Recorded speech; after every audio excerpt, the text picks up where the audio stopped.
प्रिय भक्तों और साधकों, आप सभी का स्वागत है हमारे इस आध्यात्मिक पथ पर, जहां हम भगवत गीता के अमृत रूपी ज्ञान को श्लोक दर श्लोक समझने का प्रयास कर रहे हैं। पिछले गुरुवार को हमने भगवत गीता के अध्याय 5 के श्लोक 11 से 20 तक का अध्ययन किया था, जहां भगवान श्री कृष्ण ने हमें यह सिखाया कि कर्म करते हुए भी कैसे एक ज्ञानी पुरुष भीतर से अकर्ता बना रहता है और समान दृष्टि को प्राप्त कर लेता है, चाहे वह ब्राह्मण हो, गाय हो, हाथी हो, कुत्ता हो या चांडाल।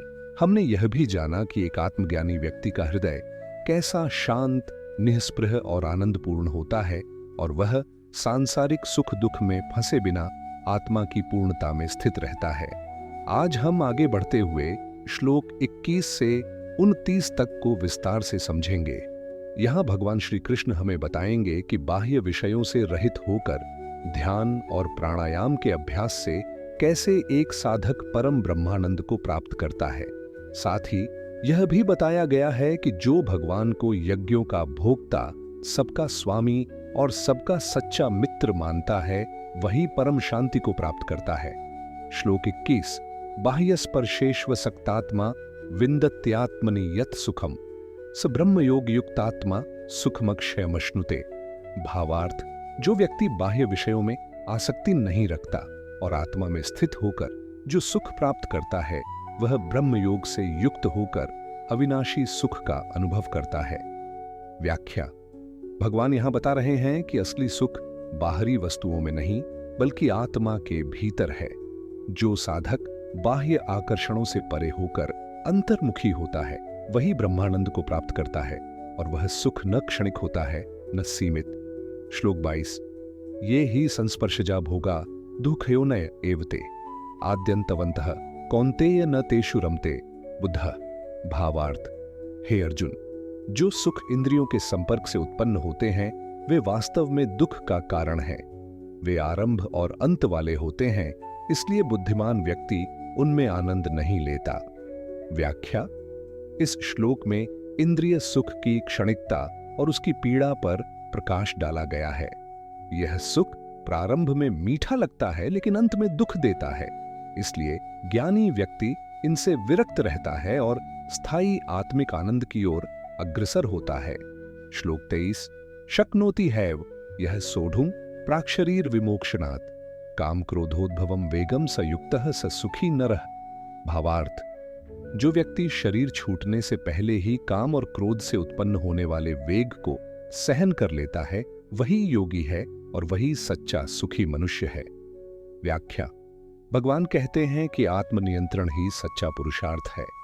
जो व्यक्ति कामना और क्रोध के तूफानों को रोक सकता है, वही जीवन में स्थायी शांति और आनंद को प्राप्त करता है। आत्मनिग्रह ही योग की पहली परीक्षा है। श्लोक 24, योन्तः सुखो अंतरा रामस्थान्तर ज्योतिरेव या सयोगी ब्रह्म निर्वाणम ब्रह्मभूत अधिगच्छति। भावार्थ, जो व्यक्ति भीतर से सुखी है, अंतर्मुखी है और जिसका प्रकाश अंदर से प्रकाशित होता है, वह योगी ब्रह्म में स्थित होता है और ब्रह्म निर्वाण को प्राप्त करता है। व्याख्या, यह श्लोक आत्मदर्शन की पराकाष्ठा को दर्शाता है। जब व्यक्ति बाहर की दुनिया से ध्यान हटाकर भीतर की ओर यात्रा करता है, तब उसे आत्मा का प्रकाश और आनंद मिलता है। यही ब्रह्म साक्षात्कार है। श्लोक 25, लभन्ते ब्रह्म निर्वाणम ऋषयः क्षीणकल्मषाः छिन्न द्वैधा यथात्मानः सर्वभूतहिते रताः। भावार्थ, जिन ऋषियों के पाप नष्ट हो गए हैं, जिनका संदेह समाप्त हो गया है, जिनका मन संयमित है और जो सभी प्राणियों के हित में लगे रहते हैं, वे ब्रह्म निर्वाण को प्राप्त करते हैं। व्याख्या, भगवान बता रहे हैं कि आत्मज्ञान केवल ध्यान से नहीं बल्कि सेवा और परोपकार से भी जुड़ा हुआ है। जो सभी प्राणियों में भगवान को देखता है और उनके कल्याण में रत रहता है, वही सच्चा योगी है और वही ब्रह्म का साक्षात अनुभव करता है। श्लोक 26, काम क्रोध वियुक्तानाम यथीनाम यथ चेतसाम अभितो ब्रह्म निर्वाणम वर्तते विदितात्मनाम। भावार्थ, जो साधक काम और क्रोध से रहित हैं, जिनका चित्त संयमित है और जिन्होंने आत्मा को जान लिया है, ऐसे यति पुरुष चारों ओर से ब्रह्म निर्वाण को प्राप्त करते हैं।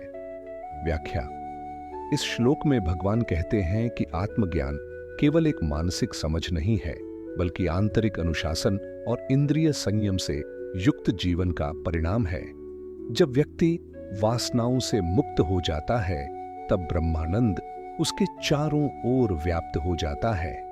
श्लोक 27 स्पर्शान कृत्वा बहिर्बाह्यांश चक्षुश्चैवांतरे भ्रुवो प्राणापानो समो कृत्वा नासाभ्यंतर चारिणो। भावार्थ, जो योगी बाहरी विषयों से मन हटाकर दृष्टि को दोनों भौहों के बीच स्थिर करता है और अपनी प्राण और अपान वायु को नासिका के भीतर समान रूप से नियंत्रित करता है। व्याख्या, यह श्लोक ध्यान की तकनीक को दर्शाता है। ध्यान का अभ्यास केवल विचारों को रोकना नहीं है, बल्कि शरीर, इंद्रियों और प्राणवायु को संतुलित करना है। जो साधक दृष्टि को भ्रूमध्य पर केंद्रित कर प्राण और अपान को संतुलित करता है, वह उच्च समाधि की ओर बढ़ता है। श्लोक 28 यथेन्द्रिय मनोबुद्धिर्मुनिर्मोक्ष परायणः विगतेच्छा भय क्रोधो यह सदा मुक्त एव सः।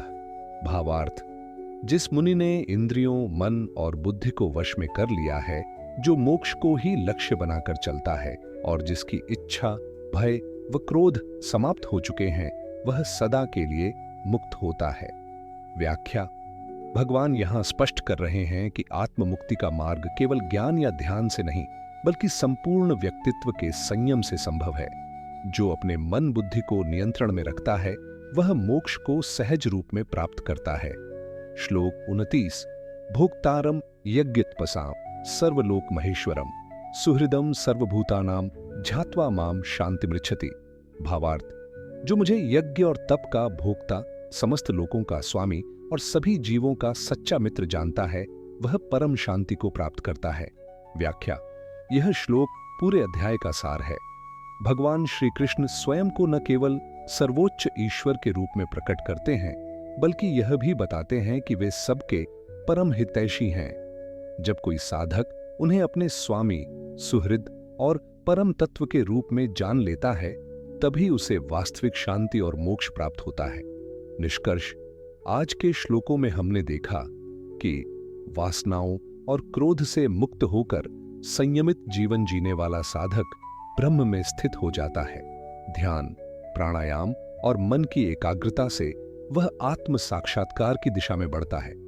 और सबसे महत्वपूर्ण, जब हम भगवान को अपना सच्चा हितैषी, यज्ञों का भोक्ता और सर्वभूतों का स्वामी समझ लेते हैं, तब हमें परम शांति और मोक्ष प्राप्त होता है। यह अध्याय यह सिखाता है कि मोक्ष कोई दूर की बात नहीं, बल्कि संयमित कर्म, आत्मचिंतन और भक्ति से सहज ही उपलब्ध हो सकता है। अगले सप्ताह हम आरंभ करेंगे अध्याय 6 ध्यान योग, जिसमें हम जानेंगे कि भगवान श्री कृष्ण ध्यान और योग के माध्यम से आत्म साक्षात्कार और मोक्ष प्राप्ति के रहस्य कैसे प्रकट करते हैं।